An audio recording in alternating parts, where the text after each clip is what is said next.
Viewers, आप सब कैसे हैं। Welcome back to my YouTube channel. आज मैं आपको बनाना सिखाऊंगी मज़ेदार सा चिकन मसाला रोस्ट की रेसिपी, जो बहुत इजीली घर पे तैयार हो जाती है और बहुत ही मज़े की बनती है। लेकिन इससे पहले आप मेरे चैनल को लाइक, सब्सक्राइब और शेयर करें और बेल आइकन पर ज़रूर प्रेस कर दिया करें, ताकि आपको मेरी मज़ीद अच्छी वीडियोस मिलती रहे। और अपना फीडबैक मुझे कमेंट बॉक्स में ज़रूर दिया करें।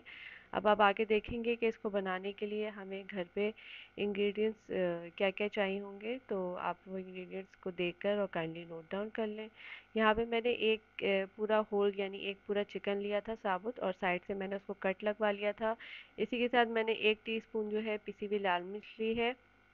2 टीस्पून आपको पिसा हुआ गरम मसाला पाउडर चाहिए होगा, और 1.5 टीस्पून के करीब जो है नमक एज पर टेस्ट चाहिए होगा, और 1 टीस्पून जो है हमें कुटी हुई लाल मिर्च चाहिए होगी, और ½ टीस्पून जो है चाट मसाला पाउडर चाहिए होगा।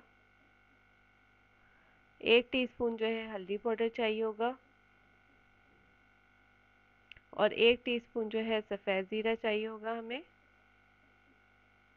और 1 कप जो है हमने फ्रेश दही लिया था, और 2 के करीब जो है आपको नींबू चाहिए होंगे छोटे वाले, और यहाँ पे 3 टीस्पून जो है फ्रेश अदरक लहसुन का पेस्ट मैं इस्तेमाल करूँगी, और 3 के करीब जो है हरी मिर्चें थी, उनको मैंने चॉप कर लिया था। फिर यहाँ पे 3 टेबलस्पून जो है विनेगर यानी सिरका हम इस्तेमाल करेंगे। फिर मैंने जग ले लिया था, जग के अंदर सबसे पहले मैंने दही ऐड कर दिया था। उसी के साथ फिर मैंने इसके अंदर अदरक लहसुन का पेस्ट भी ऐड कर दूंगी मैं, और फिर इसके अंदर हरी मिर्चें मैंने ऐड कर दी हैं, चॉप करके रखी थी।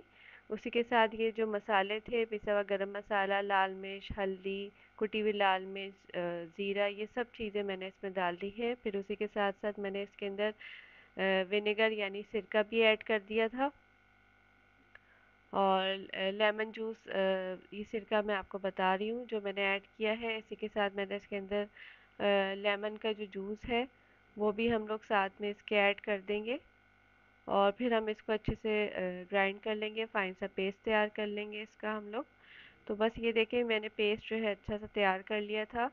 तो ये पेस्ट तैयार करके रखा था हमने। उसके बाद बाउल के अंदर हम लोग चिकन रख लेंगे, और चिकन के ऊपर ये सारा जो मसाला हमने जिसका पेस्ट बनाया है वो सारा इसके ऊपर डाल देंगे अच्छे से।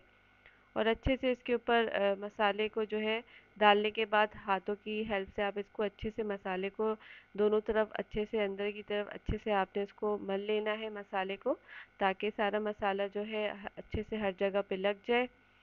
तो बस ये मैंने दूसरी साइड चेंज करके अब दूसरी साइड पे भी हम यही मसाला अच्छे से लगा देंगे इस पे, ताकि मसाला जो है अच्छे से इसके अंदर एब्जॉर्ब हो जाए। तो बस फिर मैंने इसको फ्रिज पे रख दिया था। तो इसको आप मैरिनेट करने के लिए रख देंगे फ्रिज में। उसके बाद हम लोग जब मैरिनेट हो जाएगी, उसके बाद देगची के अंदर हम लोग 2 से 3 टेबलस्पून ऑयल ऐड करेंगे। ऑयल हल्का सा गर्म हो जाएगा तो वो जो हमने चिकन मैरिनेट करी है, तो वो चिकन हम इसके अंदर जो है रख देंगे, और चिकन जो है अब ये इसके अंदर पकेगी। और जो लेफ़्ट ओवर मसाला जो है जो जग में रह गया था वो भी सारा हम इसके ऊपर डाल देंगे। सारा मसाला जो भी हमने ग्राइंड किया है वो सारा का सारा हम इसके अंदर डाल देंगे, और उसके बाद इसके अंदर तकरीबन आधा ग्लास पानी आप ऐड करेंगे, और फिर इसको आप पकने के लिए रख देंगे तकरीबन 25 मिनट के लिए। स्लो फ्लेम पे ढकना लगाकर आपने इसको पकने के लिए रख देना है। तो बस ये देखें, यहाँ पे मैंने ढकना खोल के देखा था तो पानी अब थोड़ा सा रह गया है। तो अब हम इसका साइड चेंज कर देंगे, ताकि दूसरे साइड से भी चिकन जो है वो अच्छे से पक जाए। तो आपने बड़े तरीके से इसको दूसरा साइड चेंज करना है, ताकि चिकन भी ना टूटे। तो बस यहाँ देखें, मसाला जो है वो तकरीबन पानी सारा खुश्क हो गया था, और अच्छे से मैंने इसके अंदर तेल में फ्राई कर लिया था, और चिकन मसाला रोस्ट जो है वो रेडी था। मैंने इसको सर्व कर दिया था सर्विंग डिश में। आप इसको रोटी, नान के साथ, पराठे के साथ खाएं, प्लेन राइस के साथ खाएं। बहुत ही मज़े का बना था, और खाएं, एंजॉय करें अपने फैमिली के साथ। और प्लीज़ मेरे चैनल को लाइक, सब्सक्राइब और शेयर ज़रूर करें, और बेल आइकन पर ज़रूर प्रेस कर दिया करें। Thanks for watching my channel.